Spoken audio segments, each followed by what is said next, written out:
Okay, so I took it for the first drive. It's all good. Came back, wanted to check for leaks. I forgot to tell you that I had to replace a hose in the hydraulics for the clutch. But coming back, I'm looking. This is where I separated the transmission from the transfer case, right there where all that gray RTV is. There was a leak there, so it was kind of a double win because I got to get my eyeballs and everything. But I also got to put some new RTV in there to seal it up.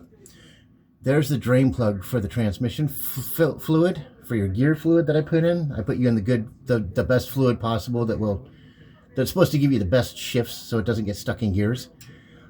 You were leaking fluid out of here because when I drained that, it's supposed to have a little bit over 3 quarts in there, and there was not. So it had been slowly leaking some gear fluid out of here. So that contributed to the problem. So now that I've taken it for a drive, I can see that it's nice and dry and staying dry, which I like. So that's a double win. I did smell some stuff burning, but as you can tell, like the way that this is all cleaned down and nice and shiny now, I did wire brush and a lot of brake clean to get this stuff so that it's silver again. And then you also had up here, you had all those leaks by your steering gear and all that. I've cleaned that all down to watch and make it easier to look for leaks there. This stuff was all covered in black and coated. So I've sprayed a ton of cleaner up in here too. So it's going to be burning off that cleaner for a little while. I'm not overly concerned about that. Like you can see, see if I can get up there. You can see a little drip right. Yeah, it's black shadowed right in the center right there. There's a little bit of a drip. It's a little wet right there. That, as you can see, the fluid has been running down this spine right here from when I was cleaning it, and it's just running down and burning off. So, but if you look, I'll zoom back, you get an idea. It's very clean, a lot better than it was, a lot better. It's just, I had it up in the air, and so the cleaner was running down this little rib right here.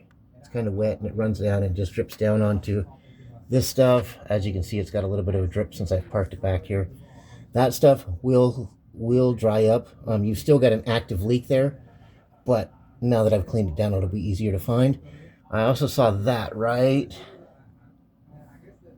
there when I came back. That's that CV grease. So as I pulled it in, it's actually still actively pulling grease out. So let me climb out of here and go over to the other side and look. I haven't looked at it yet.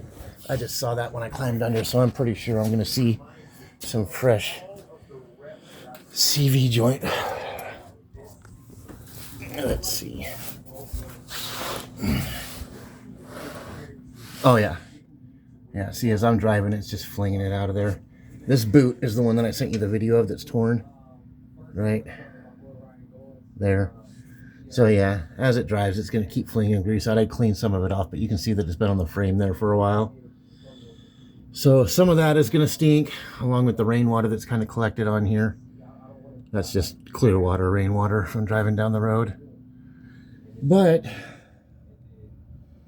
yeah, I didn't get very much cleaned up here in the front because you didn't want to address this yet. You wanted to make sure everything else was fine. So I kind of left this. That steering gear and stuff is back. Yeah, that boot's messed up, but it's right back behind here is where those leaks were going on. And then you've also got the leak here, and you have the leak right there. So just know that you've still got a couple active leaks, but a lot of this stuff I got cleaned down a lot better than it was. This is the back side of that gear. This is completely black because it had been leaking back here for so long.